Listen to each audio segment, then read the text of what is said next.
साथियों, आज के समय में एक देश अपने आप को दूसरे से अधिक शक्तिशाली साबित करने के लिए और अपने शत्रु देशों के हाथों से अपनी संप्रभुता की रक्षा करने के लिए सभी घातक हथियार बना रहा है। उन्नत लड़ाकू जेट, बम वर्षक और विभिन्न विनाशकारी मिसाइल कुछ ऐसे विनाशकारी हथियारों के उदाहरण हैं जिनके द्वारा एक देश दूसरे देश को तुरंत नष्ट कर सकता है।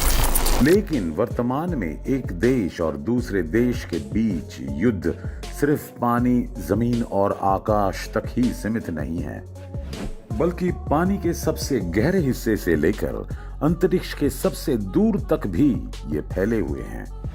साथियों, पानी के बहुत ज्यादा गहराई में मुख्य रूप से पनडुब्बियों यानी कि सबमरीन्स की मदद से एक देश दूसरे देश से टकरा सकता है। ये पनडुब्बी एक बहुत ही खतरनाक हथियार है, क्योंकि अगर कोई देश दुश्मन देश की सबमरीन का सटीक पता लगाने में विफल रहता है तो वह दुश्मन देश आसानी से अपनी पनडुब्बी के जरिए दुश्मन देश को भारी नुकसान पहुंचा सकता है।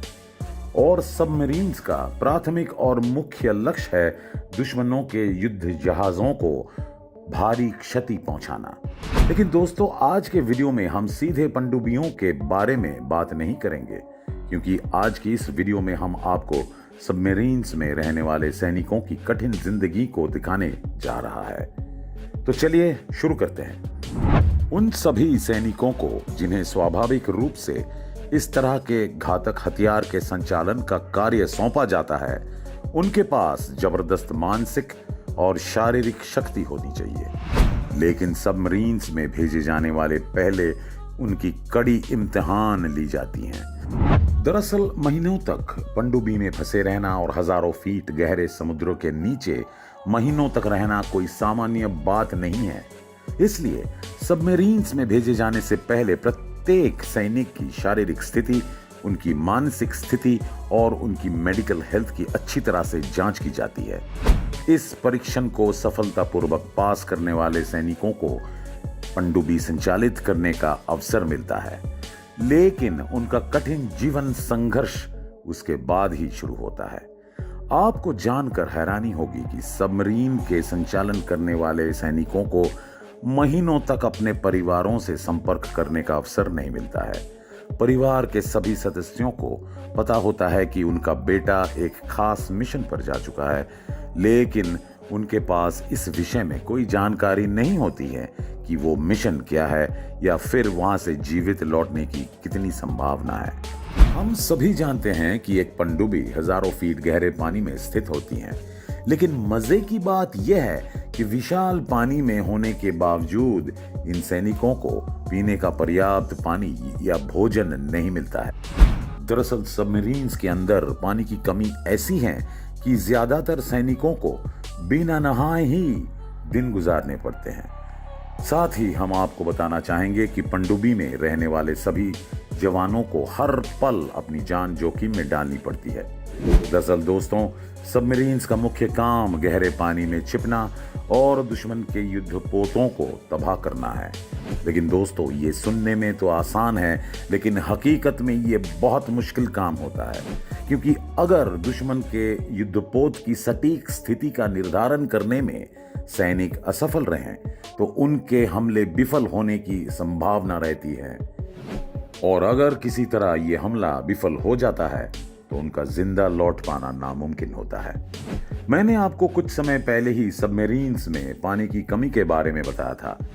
पानी की इस कमी के कारण जवानों को दिन में नहाने का मौका नहीं मिल पाता है। इसी वजह से उनके लिए खास केमिकल कोट की तैयार किया गया है, ताकि अगर वे दिन ब दिन ना नहाएं तब भी उनके शरीर में किसी कीटाणु का संक्रमण होने की कोई संभावना ना हो। यहाँ भोजन की मात्रा भी बहुत कम है, क्योंकि यदि आप अधिक खाना बनाते हैं तो आपका बर्तन धोने के लिए अधिक पानी का व्यवहार करना पड़ता है। इसलिए सैनिकों को सिर्फ शरीर चलाने की तरह ही भोजन दिया जाता है। एक मिशन की लंबाई लगभग 6 महीने होती है, इसलिए हर 3 महीने में सैनिकों को पानी पर जाकर नहाने का मौका मिलता है। सबमरीन्स में एक मिशन के दौरान सैनिकों को लगभग 6 महीने तक दिन का उजाला नहीं दिखाई देता है। इस दौरान उनकी हड्डियों और शरीर की मांसपेशियों को कई तरह की बीमारियां होने का खतरा होता है। इसलिए जैसे ही ये पनडुब्बी से बाहर निकलते हैं, उन्हें दोबारा मेडिकल टेस्ट से गुजरना पड़ता है। साथ ही इतने लंबे समय तक पानी में रहने के कारण उनकी मानसिक स्थिति हमेशा सुचारू नहीं रहती है। इसलिए उन्हें पनडुब्बी छोड़ने के बाद लंबी छुट्टी लेनी पड़ती है। आप लोगों को ये बात जानकर काफी हैरानी होगी कि सबमरीन्स में सैनिकों के पास सोने लायक जगह नहीं होती है। दरअसल जब सैनिक पनडुब्बी मिशन पर जाते हैं तो उन्हें ढेर सारे चिकित्सा उपकरण और दवा दी जाती हैं, क्योंकि अगर पनडुब्बी में किसी सैनिक की शारीरिक स्थिति अचानक बिगड़ जाती है तो उसे इलाज के लिए वापस भेजना संभव नहीं होता है। साथ ही सबमरीन्स में सैनिकों के लिए भारी मात्रा में हथियार और मिसाइल उपलब्ध कराई जाती है। इसलिए पनडुब्बी के अंदर कोई खास जगह नहीं बचती है। इसलिए जवानों के सोने के लिए इंजन के सामने थोड़ी ही जगह दी जाती है। लेकिन सबमरीन्स में एक सैनिक को अधिकतम 4 से 5 घंटा की नींद मिलती है। हालांकि विकसित देशों ने अपनी सबमरीन्स को अच्छी तरह से विकसित कर लिया है और लगातार उन्हें सुधारने की कोशिश कर रहे हैं। इसलिए विकसित देशों के सैनिकों को अपनी पनडुब्बियों में काफी फायदे होते हैं।